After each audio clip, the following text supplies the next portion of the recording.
Hi there, Dr. L.C. acupuncturist here. Welcome back, Postpartum Series Part 8. I can't believe it.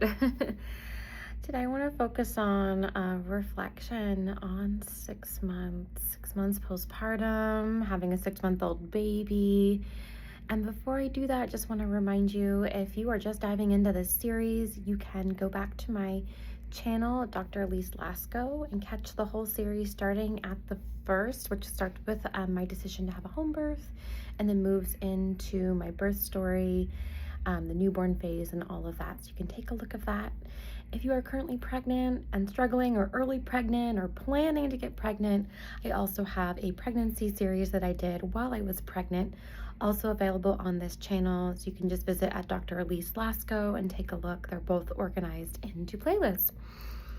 So diving in here, 6 months, oh my gosh. I mean, I don't even know. My brain is suddenly like blank, like there's everything to say and nothing to say all at the same time. I think that's how I could reflect on this experience. What I've talked about with friends is like, it's so many emotions. It's so much grief every single day, waking up and seeing your baby be a new baby and do new things. And even the things that they did in the beginning that they're no longer doing. And my husband and I were talking the other day, and our baby used to make this sound that was like it was like a bird sound, and he doesn't do it anymore.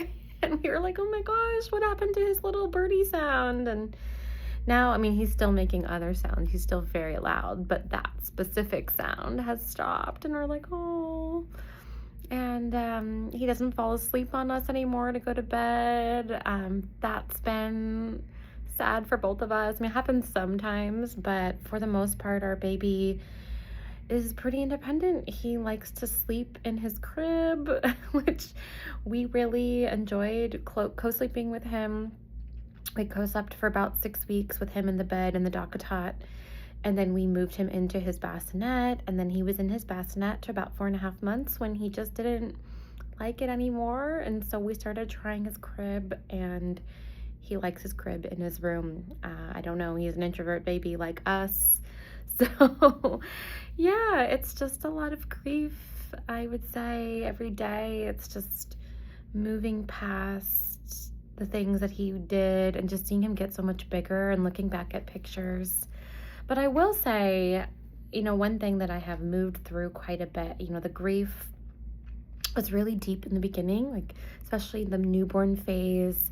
When he turned like 2-3 months and then 4 months, I was constantly like so sad by how big he was getting. And I was like, oh, I miss my littler baby. And now at 6 months, I do still feel sad. I do still miss that tiny baby. But now, like, 6 months is so cool, and they're so awake and alert. And he's rolling, at 5 months, he woke up just rolling all over the place and spinning around in his crib. And now he's just like so smiley, and he laughs a lot, and he's trying food. And I think the excitement of everything that's new is sort of outweighing the grief a little bit. So if that gives anybody solace, that the grief it comes and goes in different waves. But oh my gosh, and I know I kind of left off with my last video was like those last 6 to 12 weeks, like those first 3 months postpartum, and how I would summarize 3 to 6 months, if I could speak briefly on that, just the whole experience. I know there's so much more. I mean, I could probably go month by month or week by week, but I think what is challenging about 3 to 6 months postpartum is, for a lot of people, you go back to work around 3 months. I know a lot of moms that I know in my circle got longer maternity leave, maybe up to 6 months, some up to 8 or 9, maybe a year, depending on where you work and where you live, where you're from. For me, I went back at 11 weeks postpartum, and I have been back to work 2 days. So a lot of people will say, well, it's only 2 days, but when you are a self-employed person, you're always kind of working. So for me, working 2 days has been challenging in the fact that it's not just showing up on my 2 days. I'm with patients 2 days, but aside from that, all of my content that I make, sometimes I can do it on a work day depending on my patient load, but sometimes I'm doing a lot outside.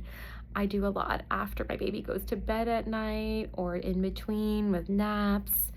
I'm racing to get things done while he sleeps, and sometimes I can put him in his little bouncy seat next to me, but it does become really difficult. And the back to work groove, there's a grief and just maternity leave ending. I know a lot of people experience that, and whatever they choose to do, if they do go back to work for childcare, daycare, having a nanny, having a family member watch them, I think it's just a grief of the end of that time of having that one-on-one time with them, that you don't get back. I think that's a huge grieving moment. And I know for me, it went by so quickly, and I feel like I almost went back to work a little bit too soon, even though it was just the 2 days and I've been able to ease into it. And I really do truly enjoy working my 2 days, but I am really, really tired. And I think what's also challenging about, 3, 4 months postpartum is that people kind of stop showing up for you. When the baby's still really little, a lot of people want to come by and they want to bring you food and check in on you, and they're texting you. I know for me, a lot of that has kind of stopped. And you actually probably need the help and the support even more at 3 to 6 months, because it is that going back to work and it's just you and your partner. And for us, we don't have any immediate family that lives close to us, although they've been very supportive and we talk to them often. That has been hard. And we've pretty much, since May, we're now in late August, we didn't really have any visitors from May until just a couple weeks ago, where my sister-in-law visited, and that was great. But yeah, it's challenging to not have anybody checking in anymore. And this is no shame, no blame on anyone who knows me personally. I understand that life gets busy, but it is hard. And I think this is where the loneliness sets in for a lot of moms, is just that day to day, even if you're working, and then when you're with your baby, it's a grind. It's a grind trying to get everything together every day for work, pumping. For me, I pump 3 bottles, and even on days where I'm not working, I breastfeed my baby, but then my husband gives a cup, about 2 bottles a day, kind of depending on our day. He does the nighttime bedtime bottle, and then sometimes will let me sleep in certain days, so he'll do a morning bottle.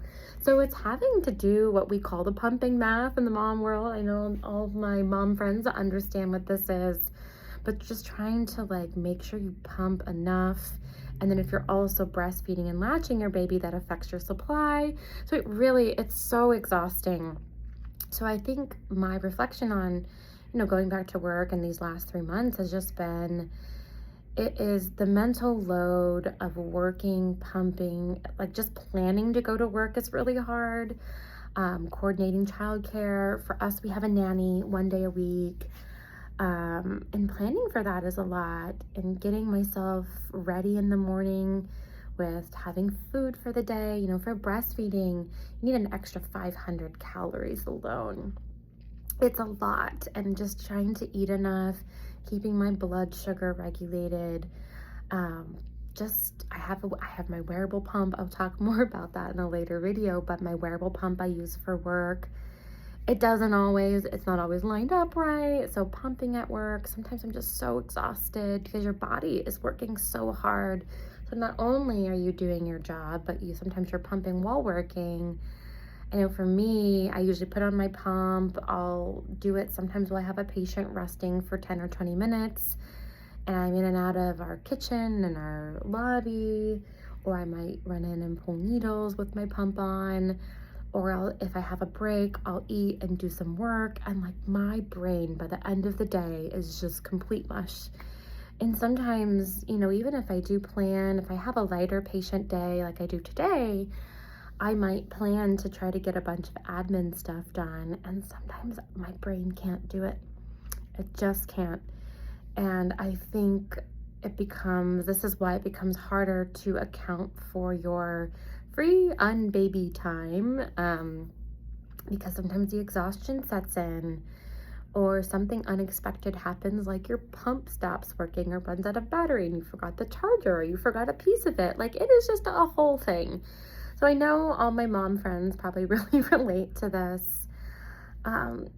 It's tough, you guys, and this is no shame or anything on anyone, and nobody, please don't take this personally, but I just feel like I can appreciate all the modern conveniences that have been created so moms can work and breastfeed. But at the same time, with having the pump and everything, although it's convenient, it isn't really the way our bodies were designed to work. We really weren't meant to be apart from our babies in this first year of life. And it's something I've been sitting with a lot. And I think if I do decide to have a second baby, which is a big if because I had a rough pregnancy, I don't know that I would want to work, definitely not full-time with a second baby, because then it's a second baby plus your older child. Gosh, I don't know. I have a lot of questions that I'm holding for myself in the way that we do things here in this country, in the United States. And I know like the European countries are different. A lot of other countries give a full year of maternity leave, and I really get it now. 3 months isn't enough. 6 months is better, but it's still not enough. It's really demanding. And so I just sit here with just holding these deep questions around our bodies as women and what we are capable of. I know we can do it, but at the same time, it's just, do we want to work so hard while we're caring for small children? I don't know. I love what I do. I love my 2 days with my patients. And at the same time, I do see why a lot of women decide not to work in the first year postpartum or not go back to work at all. Because it's more than a full-time job just to take care of your child. And if you're breastfeeding, that's another complete full-time job. So I'm here holding so many questions, as I'm sure a lot of you are, and I'm deep in it with you. I love it. I'm obsessed with my baby. I think he's the most wonderful thing I've ever done in my whole life. I wouldn't change it for anything. And it is hard. It is a lot of work. The sleep, it starts to get better at 6 months. Our baby mostly sleeps through the night, but then has stretches where he wakes up in the middle of the night. And then he's usually up for the day between 6 and 6:30, regardless of what time he wakes up in the night. So it's still tiring at 6 months. They're just constantly changing. And so every day, as much as we try to have a routine with his naps and bedtime, there's a lot of variables. And there's just so much you can't plan for. And so we're just here winging it, trying to figure it all out, as is everyone. And those are my big reflections for now. I will have more to come on what it's been like in terms of starting solids, the balance of pumping and going back to work, and continued breastfeeding, Chinese medicine specifically and how it fits into the lens. But this is more just an all over the place, what's on my heart right now.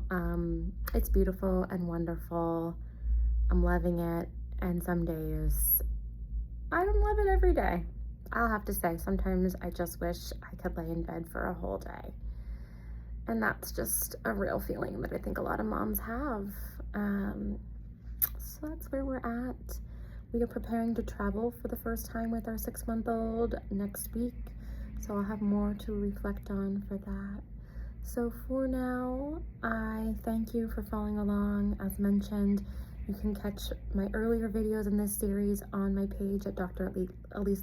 Please like and subscribe to my channel, and take a look at my earlier postpartum videos or the pregnancy series as well, that's also on the channel. Wishing you a wonderful day. Thank you so much.